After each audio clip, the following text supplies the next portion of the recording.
Hello, my delicious co-creators. Lilou here on the Juicy Living Tour. And today I'm in Berkeley, California with delicious, juicy, amazing, spontaneous, wild, crazy, because this is going to be a juicy topic. Oh my goodness, I love it. I'm with Sarina. Hello. Hello.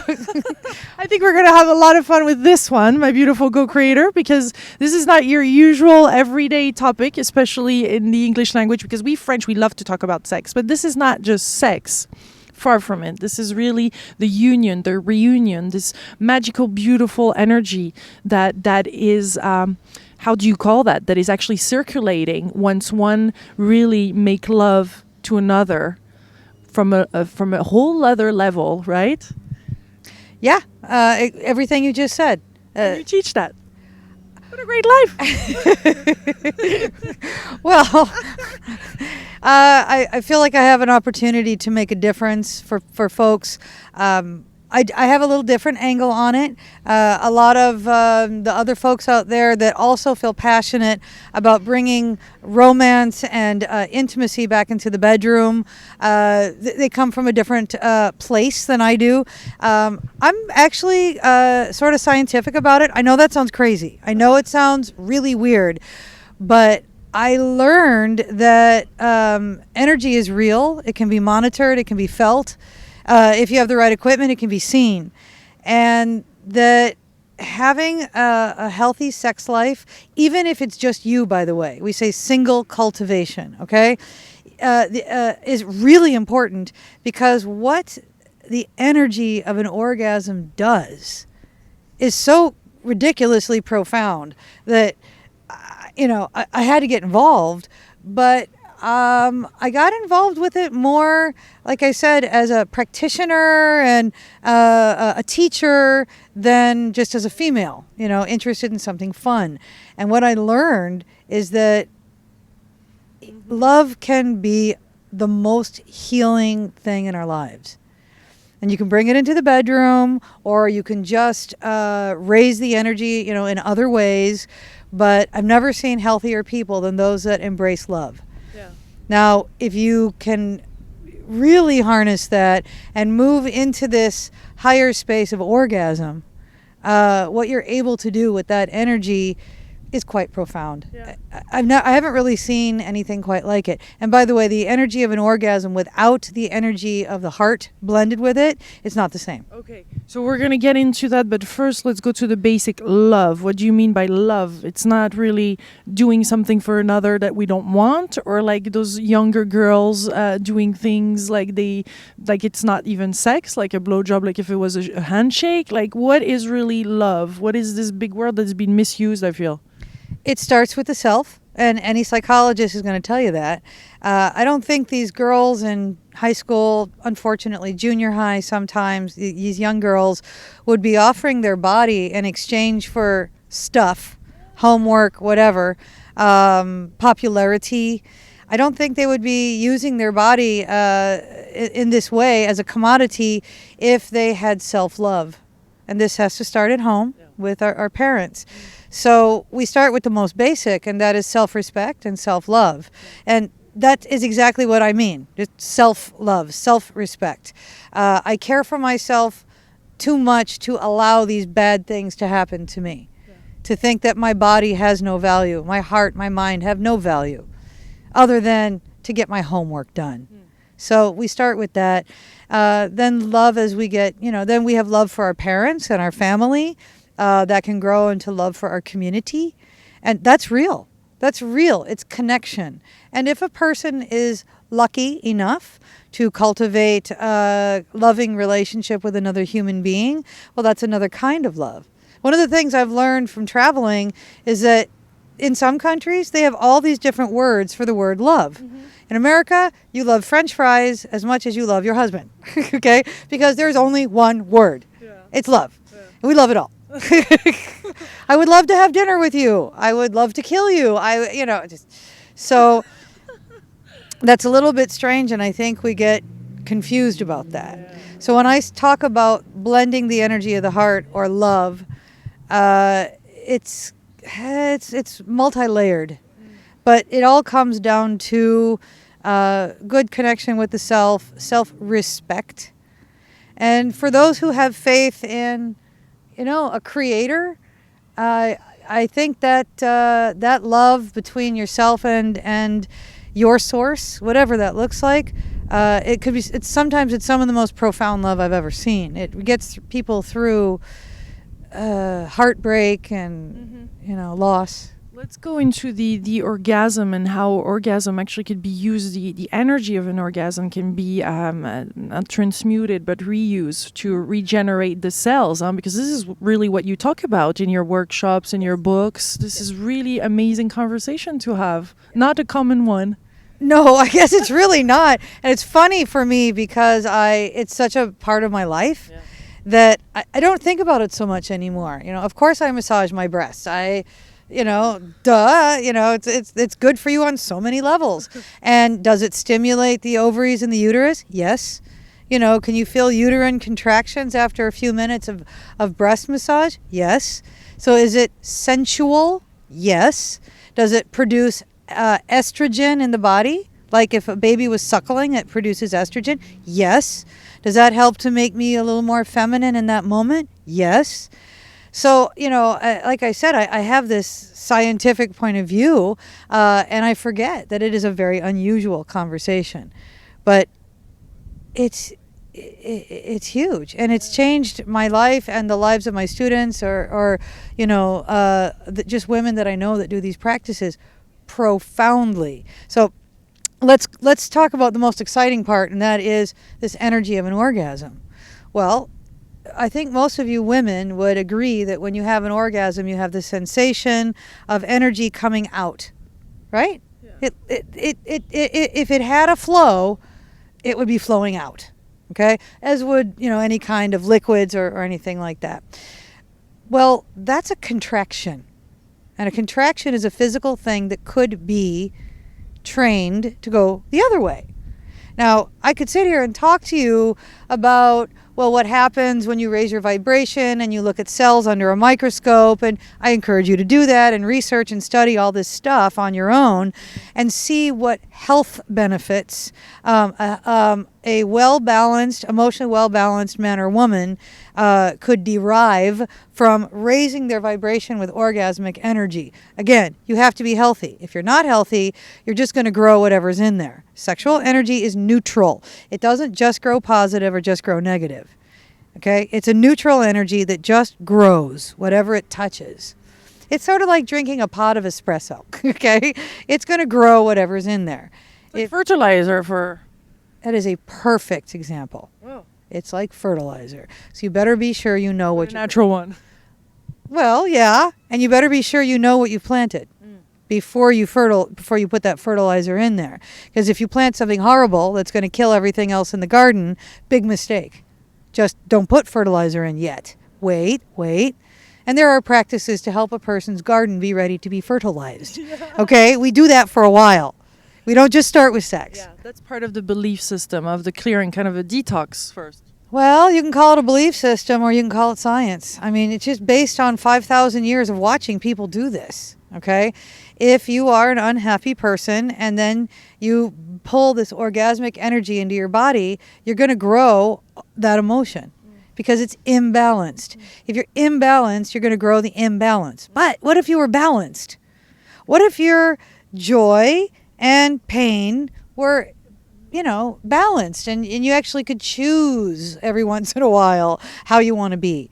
What if you grew that? That could be terrific. And that's one of the potentials, okay, of this sexual energy.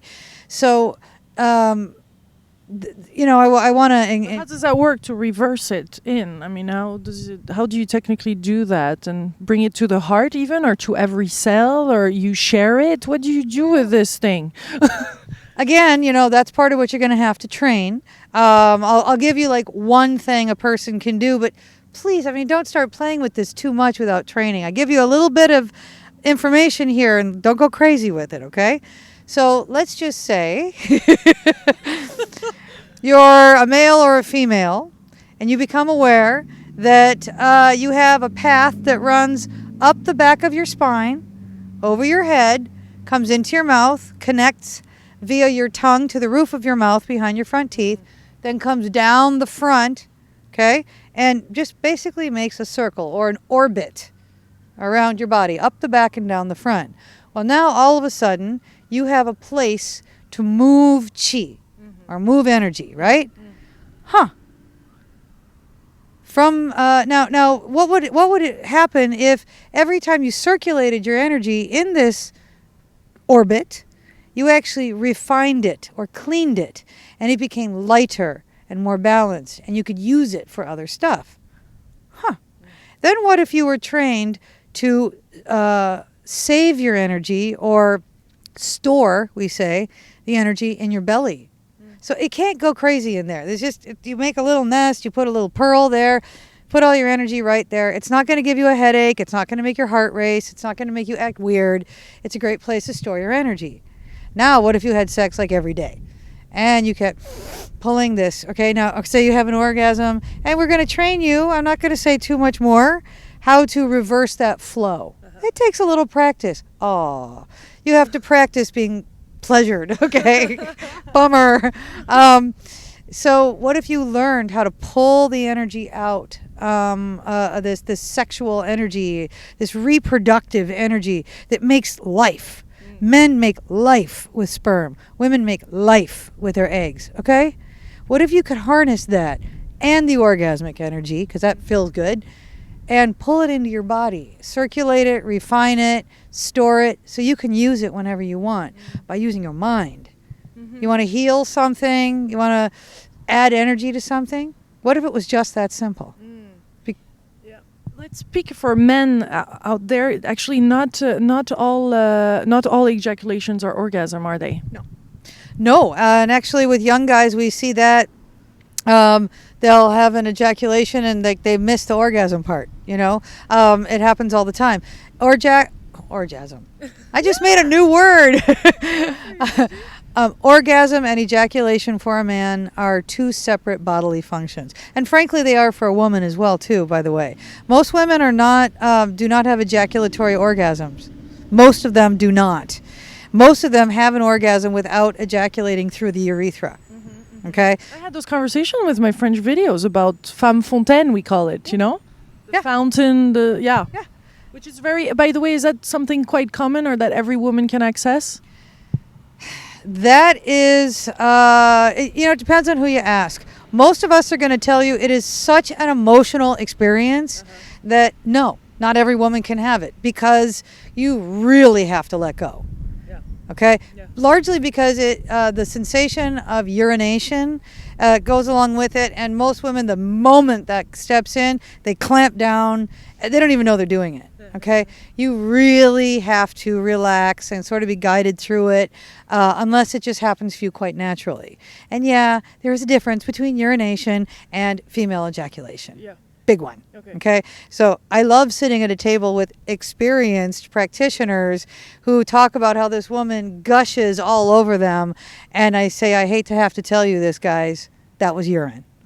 It was probably urine and some of the ejaculatory stuff, but female ejaculation actually is a very small amount of fluid. It's not this huge experience, and then they go and research and find out, oh God, she was right. Yeah, it's so for women, it's out there. Okay.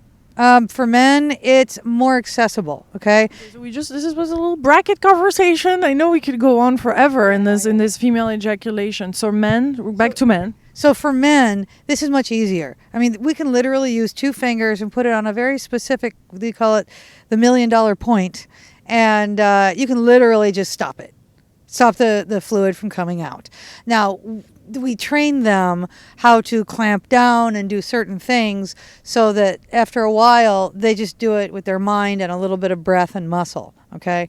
Then they can have the orgasm, but not ejaculate. And if they don't ejaculate, they can sustain an erection longer. If you can sustain an erection longer, you could have another orgasm. And if you can, so thus the books, The Multi-Orgasmic Man, The Multi-Orgasmic Woman, The Multi-Orgasmic Couple, written by Mantak Chia. It's totally real. Now, but see, here's the thing. Why? If all you want to do is sustain an erection for a long time, You could just be with somebody you don't like, or somebody that doesn't really turn you on. But do you even go there if you're not actually, if it's not linked to another practice? Or I guess it's something like you practice the Tao, or I guess it's not just something that most people just want to achieve like that, or actually can achieve without a certain regular practice, and another way of seeing things and another way of seeing this sexual energy. Well, your curiosity makes a lot of sense, and here's why we teach people how to work. We say single cultivation first. First, you work on yourself, okay? So a man, we'll go back to that conversation, he will learn how to raise his sexual energy up about 70% alone, okay? Clamp down and pull that energy. You see, 70% of an orgasm, go to the... Let me just try saying that one more time. 70% of the way to orgasm feels really good. It feels great. And you have raised your energy. You can feel the vibration in your cells. You can feel it. So we stop and pull it in and circulate. Put it in the belly. Now let's do it again. And then let's do it again. Now, if they want to have an ejaculation on the third or fourth or fifth time, they've still stored some of that life-giving energy instead of just ejaculating it all out. 8 to 10 million healthy sperm and a healthy ejaculation. I think I'm losing the ability to speak. 8 to 10 million sperm and a healthy ejaculation. Each one of those sperm beats its tail so fast that in order to see it, you've got to film it and slow it down, okay? That's a lot of energy, Lilou. That's a lot of energy. Yeah. Now, what if they could harness it and bring it back into their body? Wow, how strong, how smart could they be? So that's a training. It's not just, what I mean is that it's not just physical or just not knowing. It's practice. And does it come with this really, this philosophy? Or how does it come with a way of being every day beyond just that act? Taoism is only a philosophy. That's all it is, okay? So most of us, as we train the physical aspect of the way of nature, right? That's the Tao is the way of nature, or we say the way without force, okay? So as we are applying this knowledge to the body, we are also learning. We're understanding, well, why is the element of the heart fire? What's fire? What does that mean? What's the difference between a forest fire that burns out of control and an ember that hardly needs anything to fuel it, but it could keep going forever? So, yeah. And again, that's why you can't just read books on these formulas and technologies. You absolutely have to have a teacher. When you smile to your heart, breathe in love, exhale hatred and cruelty, you're going to need somebody to talk to a little bit about what happened to you when you had that experience. Do we tell you how you have to feel? No. This is not a religion. No. We just give you some ideas about how we see things and our relationship with the universe and nature and other human beings. We talk about some philosophy. And then if you'd like to go out and live in that philosophy for a day and see how it feels, maybe you want to get up tomorrow and do it again. You've been able to reverse the aging process. Yes. Explain to us your view on that and what you have done, even with your periods, and how you were able to redirect it so it nourishes your cells. Was that what's happening, or your organs? There are a number of practices that I would bundle into a day, okay? So I don't think it's just the sexual energy work, although I have to admit, it seems like I turned a big corner when I cleaned out the uterus and I got rid of all my negative beliefs. I think for a lot of us, the reason that we age is stress, okay? Yeah. And if I'm subconsciously or consciously walking around here not trusting women, not trusting men, not trusting myself, the world, after a while, it just tears me down. I get sick. It ages me, okay? That and food are the two biggest things that I see aging people. I have had to say to students, I can't help you anymore. I'm sorry, but if you can't meditate your way out of a situation, if you can't meditate your way to some level of peace or balance, I'm not your girl. you really need to go speak to a psychologist or a psychiatrist, and you need to take this to a pro. Then sometimes they come back a couple years later and we try again. So I think that these practices work on so many levels. One of them is just if you're not miserable, you look in the mirror, you see a younger man or you see a younger woman, period. If you study cellular division, depression, and severe anger, they shut down certain receptors on our cells, like receptors for absorbing nutrition, for example. Well, then we stay alive through cellular division, okay? So let's just say you had a really bad heartbreak, and now you've kind of shut down some of the receptors in the cells for nutrition, and now you're going to divide those cells. Now you're going to make new cells that don't absorb nutrition. And I'm telling you, I watch people just die of a broken heart. They're just malnourished to death, okay? So, at the most basic level, that's how this practice could facilitate years of younger, more radiant health. On a more complicated level, if you really got deeply into the practices and started doing what we've been talking about, which is adding energy, like orgasmic energy, to the program,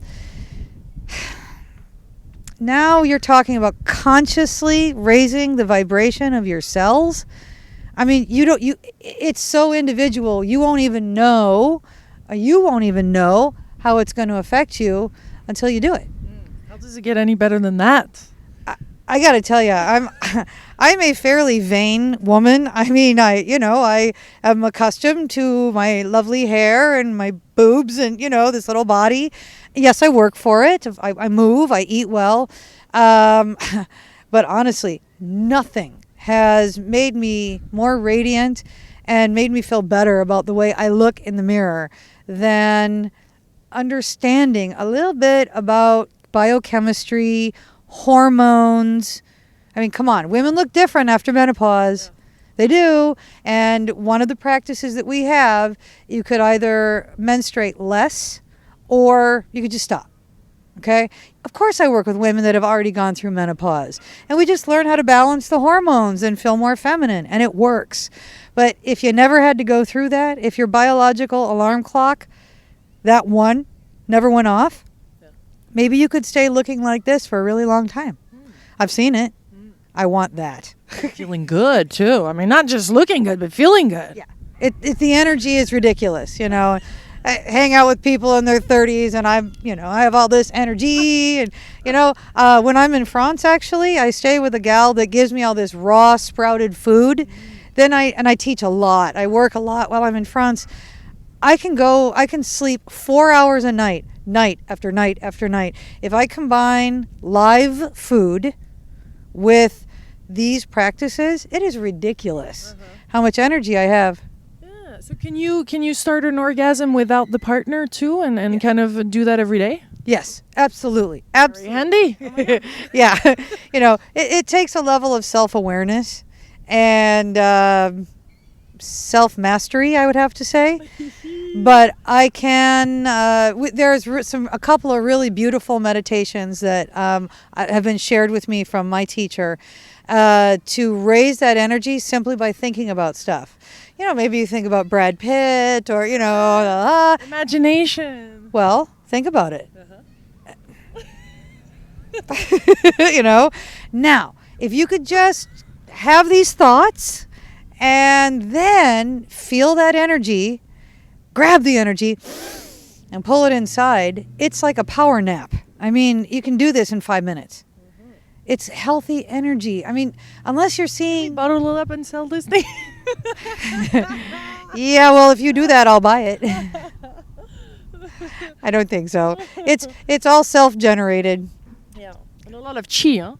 That's all it is. Yeah. In the end, we don't... In the beginning, we practice with a lot of breath and muscle, okay? A lot of this. In the end, it's all self-generated. It's you create the chi, or you pull the chi in from a tree. That's real, okay? That's why we feel good sitting next to this tree, right? And then you learn to move it wherever you want it to go. simply with the power of your mind. And that's the fun, part about this science of quantum physics and the Taoist principles and how they apply to quantum physics. This is practical applications of quantum physics when you study Tao, okay? Okay, we know that what you image, you create. Now, how about if somebody came along and told you what to image? I just about fell off my chair when I figured that out. Like, you mean if I just do this, I get that? Okay. And sure enough, here's the thing. Here's your secret. It's all about your intention. Yeah. You want to stay young and vibrant and healthy, then you're going to find your way. Whether it's my way or somebody else's way, you're going to find it if you want it bad enough. And if you want to have the kind of sex where you're orgasmic and you feel really energized and good about it, you're going to find it. That's just what human beings do. Once we set our mind to something and our intention is clear, and your intention can't be, I have horrible sex and I wish it was different, because then you're just going to have horrible sex and wish it was different. No, you have to. That's why you need a teacher. You see, you need somebody to come along and say, no. You just wished for bad sex. No, I didn't. Yes, you did. Now, let's write a new sentence. And let's put that new sentence somewhere where you can see it every day. You see, that's why we need a teacher. Tell us, to finish this conversation, to end this beautiful conversation, to a heart-to-heart connection. How does that feel? How do you get there? About 5 years ago, my teacher started talking about the resonation of the human heart, and that it resonates at a higher vibration than almost anything else, okay? And when you add the vibration of an open heart to just about anything, it's the equivalent of adding sexual energy almost. It's different, but it actually raises everything that much. So I began to experiment with this. And I actually took 2 years off of work because I realized that my heart, it could be better, okay? It could have been better. My work had come to a standstill until that heart was open and free and trusting and could resonate at a high enough vibration that it would enhance everything else I touch, all right? So first I had to do that. I'd like to say it had nothing to do with sex, but it really felt like it did to me. It felt like my heart issues were all wrapped up in my sexuality and intimacy issues. It won't be like that for everybody, but it was for me. And then at the end of that, I was absolutely shocked at what consciously smiling to my heart and adding that energy to my sexual experience. I was absolutely shocked at what that did. Okay, so now I can have the kind of orgasm where I orgasm outward, because sometimes you just want a quickie. You just want to do that. I mean, we're not so holy all the time. We're not monks and nuns. Like I said, you can wear a costume, hang from the chandelier. It doesn't matter. What matters is where the heart is, and are you really connecting to that person, whether it's 5 minutes or 5 hours, and it doesn't matter. If you can't connect with the heart, you get a partial experience. And frankly, that partial experience pales in comparison to a full heart-to-heart connection experience. So when I teach, I have to talk about this. These women that I talk to that are not orgasmic, they don't love themselves. And you know what? Half of them don't love their husband anymore either. And then they want to know, why can't I have an orgasm? Well, you're pretty shut down. Okay? That's why. And then, they try some exercises, and we don't just go right for the orgasm. We go for a good feeling. Yeah. And then grow from there. Yeah. But without saying yes to that beautiful feeling. Yes. Yes is a big portion of it. Yeah, you're a smart girl. Yeah. I figured at least that one. Oh my God. Yeah. See? And I don't know how long it took you to figure that out, but that's pretty huge. Yeah. That could change your life. Yeah. Okay? And what if biggest tip? what if what you were saying yes to was love? Yeah. What if somebody just came along and said, I see you and all of your weaknesses and all of your strengths, and I just love you. I just think you're wonderful, and I want to be near you. Saying yes to that for a lot of women is not that easy. Yeah. It's hard to believe it. So, aren't you smart? Aren't we having a delicious conversation? Oh, I want more. Well, thank you so much. Thank you so much. I really enjoyed even the location here and this beautiful wind and this type of conversation that really feel bring the world to another place. And because it's time to bring that type of energy too, and that vision that we have received from our ancestors. It's time to bring it here and now. Thank you so much. I really enjoyed this. And to all the beautiful co-creators out there, thank you for your love. Thank you for your support. Thank you for all your juiciness, and enjoy this beautiful ride of life. Big kiss. Bye.